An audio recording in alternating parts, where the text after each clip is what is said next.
If you love Spanish and Cuban food, you will love to hear that Florida's oldest restaurant is where some of those tasty dishes are made. I've never heard about this spot, but founded by a Cuban immigrant in 1905, Casimiro Hernandez was the founder of Colombian restaurant in Ebor City. News 6 at 9's Carolina Cardona takes us inside this Florida gem of Spanish restaurants, a majestic place that will transport you to Spain. This year, Colombia Restaurant celebrates 115 years since its founding. It's the largest Spanish restaurant in the world. It can seat up to 1,700 people, and it has 15 different dining rooms.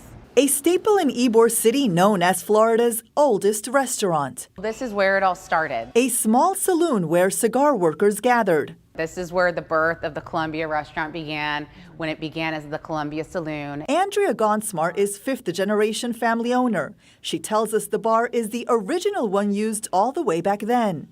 But in 1905, Casimiro Hernandez, Andrea's great-great-grandfather, partnered with the neighboring restaurant. Now we're actually in what was the first addition to the Colombia, and it was the neighboring restaurant called the La Fonda. But till this day, we still refer to this as the La Fonda. The restaurant is designed with imported Spanish tiles and artifacts, a design that also highlights Moroccan architecture. Back in 1956, the Siboney Room, a large showroom, was popular for bringing in some top Latin performers.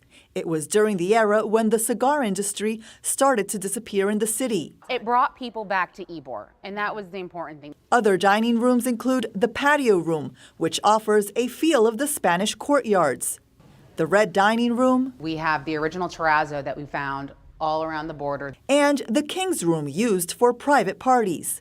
You'll also find a room dedicated to an iconic Spanish novel. Don Quixote dining room was actually the first air-conditioned dining room in the city of Tampa. It all reflects the Spanish heritage of the family. My great-great-grandfather, he was originally from Spain. He spent some time in Cuba, and that's where the influence of the Cuban food comes in, especially when he initially immigrated from Cuba at the turn of the century, and he wanted to give the comfort foods of home. Like the famous Cuban sandwich, we saw it being prepared in the more than 5,000 square feet kitchen. The signature ham, roast pork, salami, Swiss cheese, yellow mustard, and pickles on Cuban bread. Colombia Restaurant is not just known for the food and its size. It covers a full city block, but it's also because of its variety of wine. We actually have an over 1,000 bottle wine list, which makes up about 80% Spanish wines and 20% Californian, South American wines. And the fact that I can look back and see that my great-great-grandfather